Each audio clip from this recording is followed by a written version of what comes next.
માર્ગદર્શન આપે ક્યાં રસ્તે ગતિ કરવી એ તો આપણે વિચારવાનું છે, આપણે પોતાને ગ્રહણ કરવા. હનુમાનજી મહારાજે કીધું કે સાધુ હોય ને કારજહારી, બસ આજે આ અવસર મળ્યો છે તો આની મિત્રતા કરવું. અને વિભીષણ જાગ્યા પછી હનુમાનજી એમને સાધુના રૂપમાં બ્રાહ્મણના રૂપમાં મળે છે. અને મળ્યા પછી પણ એની એ જે સંવાદ હતો એ સંવાદ એવો હતો કે સંવાદની જે ચર્ચા છે, ટૂંકમાં કહું બાપ કે હનુમાનજી મહારાજને વિભીષણ બોલે છે, હે પ્રભુ આપ કોણ છો, ક્યાંથી આપ આવ્યા છો, આપ છો કોણ? બધી ભૂમિકા આપી, કારણ કે બ્રાહ્મણના રૂપમાં હનુમાનજી છે.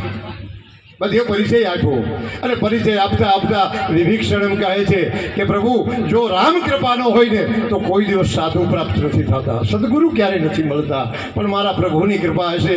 બા ભરોસ હે હનુમાનજી, તમે જે છો તમે મને કહો છો કે હું વાનર છું, મારું મુખ જોવા લાયક નથી, પણ તમે આજે મને મળ્યા છો ને એ રામદૂત રૂપે મળ્યા, અને જ્યારે મળ્યા છો ત્યારે મારી ઉપર રામ કૃપા હોય ને ત્યારે આપ મળો. બિન ભરોસ બિન નહીં સંતા, બિન હરિ કૃપા મિલહી નહીં સંતા. જ્યાં સુધી ભગવાનની કૃપા ન થાય ત્યાં સુધી મને તમને સુપાત્ર સાધુ, યોગ્ય સાધુ, પવિત્ર સાધુ કોઈ દિવસ મળતો નથી. પણ જ્યારે સાધુ મળી જાય ત્યારે સમજી લેજો કે આપણી ત્રણ વસ્તુ શુદ્ધ હશે. કારણ કે આ વિચાર બહુ સારો છે. અમને બોલાવી અને તમે જ્યારે આ કાર્યક્રમ કરો છો ત્યારે તુલસી તો સૌ પ્રથમ કહે કે મૃદુ મંગલમહી સંત સમાજુ જો સહી જંગમ તીર્થ રાજુ. આજે કાર્યક્રમ કર્યો એનું ફળ તમને મળ્યું, પણ આજે પધારેલા સંતો આ ગામની અંદર જ્યારે પોતાનું ચરણ ફેરવી બહાર નીકળે છે ને ત્યારે આ તીર્થ ઘાટના રૂપમાં આજે આ પવિત્ર કરતા જાય છે. એવા સંતોના સાનિધ્યમાં આપણે આ એક મંગલ કાર્યક્રમ કર્યો.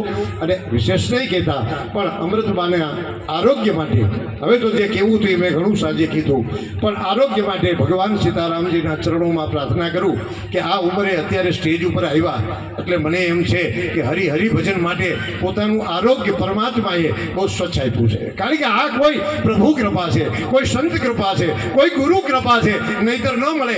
આ ઉંમરે ટેકા જ લેવા પડે, પણ આ ઉંમરે જ્યારે સંત શરણમાં સાધુ શરણ સુધી પહોંચી શકતા હોય, સ્ટેજ ઉપર આવી શકતા હોય તો પોતાનું જે આરોગ્ય છે એવું ને એવું આરોગ્ય અંતકાળ સુધી રાખે અને એ હવે પછીનું જીવન પ્રભુમય બને, હરિમય બને.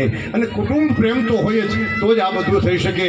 પણ ભગવાન સીતારામજી સદાન માટે કૃપા કરતા રહે, એમના ઉપર આરોગ્ય સાથે ભજન કરતા રહે, કુટુંબ પરિવાર ઉપર આશીર્વાદ અને પ્રેમ આપતા રહે એવી શુભ મંગલ કામના સાથે હું મારો સમય પૂરો કરું. જય સિયારામ, જય સિયારામ, જય સિયારામ.